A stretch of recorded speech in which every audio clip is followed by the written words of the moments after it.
Hello. Today we'll discuss about electropositivity in this class.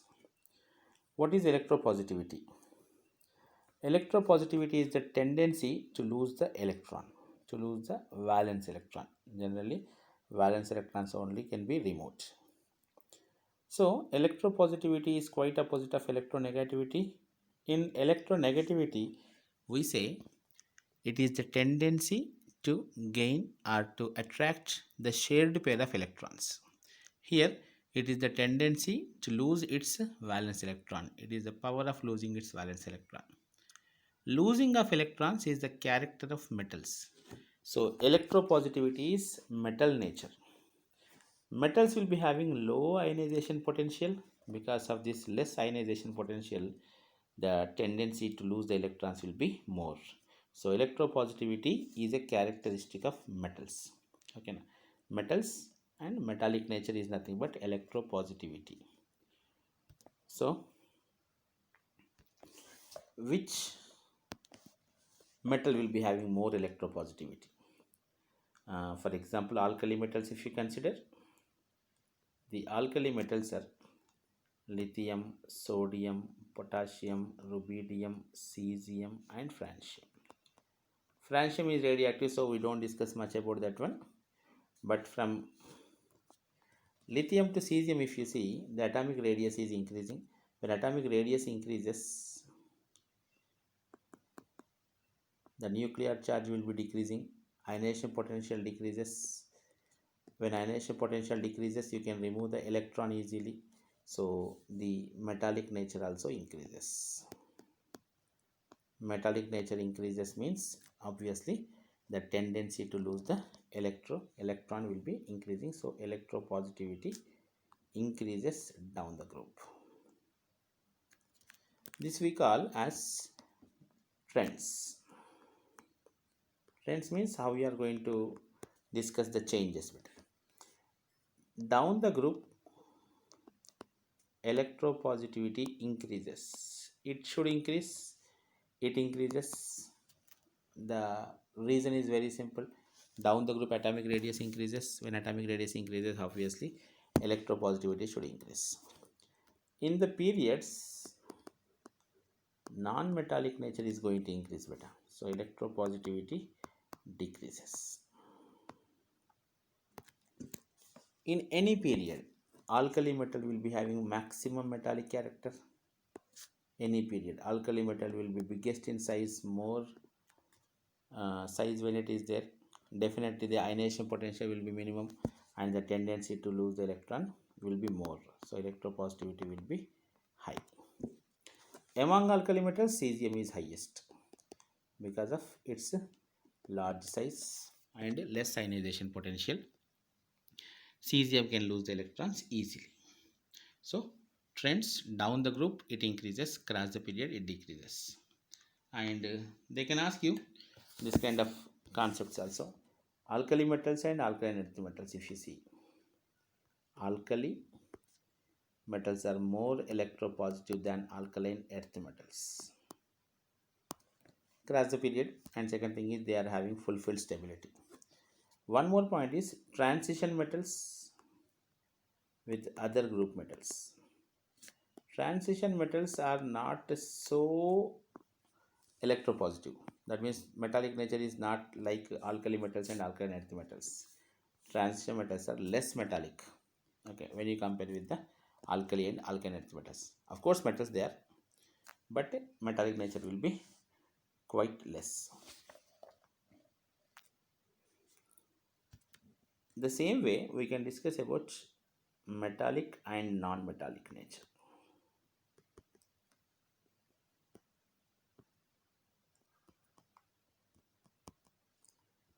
Same thing. Metallic means the tendency to lose electron. Non-metallic is the tendency to gain electron. Metallic nature is generally down the group increases. So this will be down the group decreasing. Across the period decreases. across the period increases. Metallic nature is a character of metals, non-metallic nature non-metals. So as we are moving, see this one, as we are moving from, for example, lithium, beryllium, boron, carbon, nitrogen, oxygen, fluorine and neon. It's a second period. In second period elements, when you are moving like this from left to right, these are metals, okay, lithium, beryllium, and the non-metallic character is gradually increasing. Non-metallic character in a period gradually increases, and metallic character down the group increases, non-metallic character across the period increases. So here they can ask you more important terms like this: oxides nature.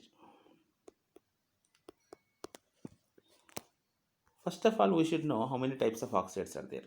Acidic oxides, basic oxides, neutral oxides,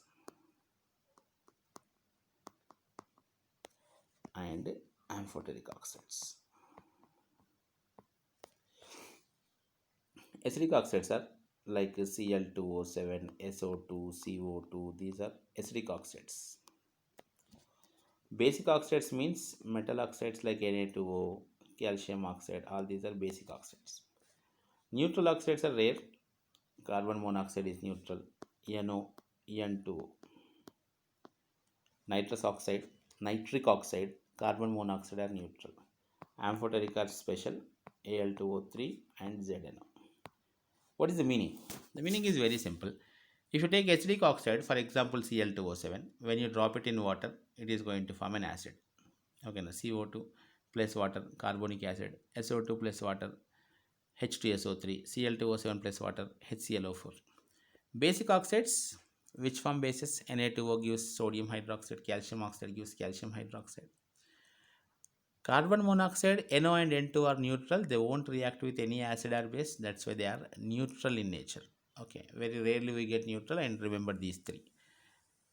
Amphoteric means they are going to react with both acids as well as bases. Okay, Al2O3 can react with acids, bases. Zinc oxide also will react with acids and bases. Beryllium oxide, BeO, amphoteric in nature. So this is about the oxides. What we discuss is how this oxidic nature increases or decreases, acidic nature or basic nature, like that. First we will take groups. Let us take lithium. Lithium oxide, sodium oxide, potassium oxide. Like this I am taking up to cesium oxide. If this is the case, down the group the metallic nature increases. When metallic nature increases, obviously the tendency to lose increases. When metallic character increases, basic character increases. So down the group basic nature increases. Which is more basic among these? Li2O, CS2O. Which is more basic, like this? If anyone is asking, then simply you have to go with cesium. Down the group the basic character increases. Down the group the basic character increases. Okay, I'll give you one more example. You see, you can copy all this. I will give you questions also.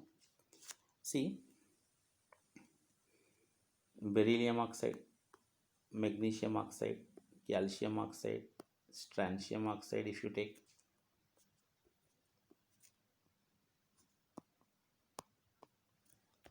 this is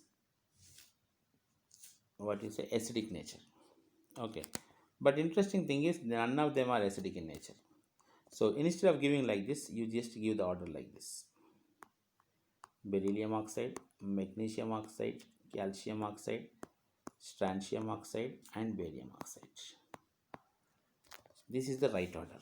Okay, now don't think every time that if the acidic nature is not there, there will be basic nature. That is a wrong concept. For example, you see this example only. If this is the basic nature, don't think that this is the acidic nature, beta, because none of them are acidic in nature. So that is not, this is not acidic nature. and finally beryllium oxide is amphoteric. So this order is wrong. Don't think this order is correct for acidic nature. Generally for metal oxides you give only basic nature. For metal oxides only basic nature. See this one. Now I am taking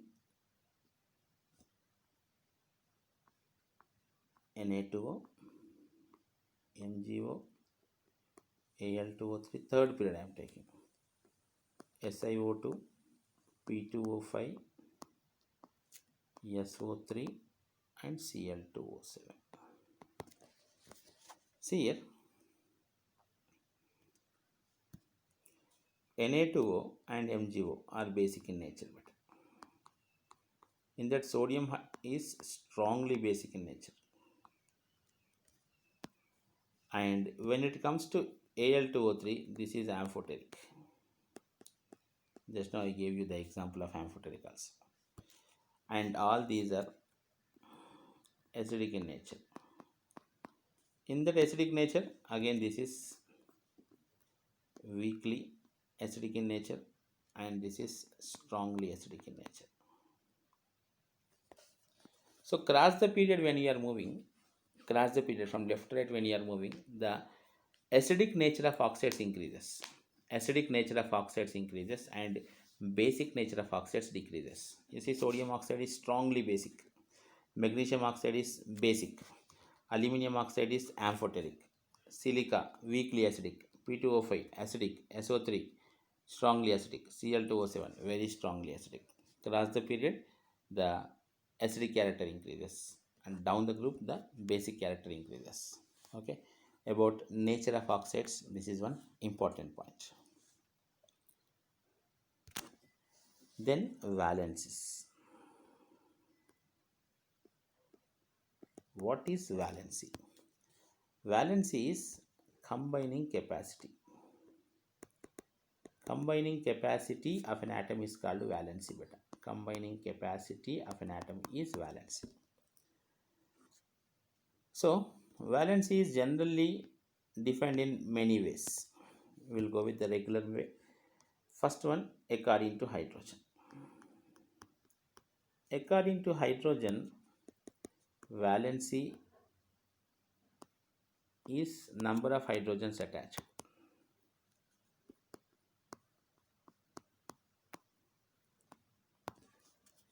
If you want according to chlorine, first we'll go with this. I'll explain this examples and all. Then we'll continue that part. See this one. Sodium hydride, magnesium hydride, aluminium, silane, phosphine, H2S, HCl. If you see how many hydrogens are there like that, here one hydrogen is attached beta. So sodium valency is 1. 2 hydrogens are there. So magnesium valency is 2. 3 hydrogens are there. So aluminum valency is 3. 4 are there. Silicon valency is 4.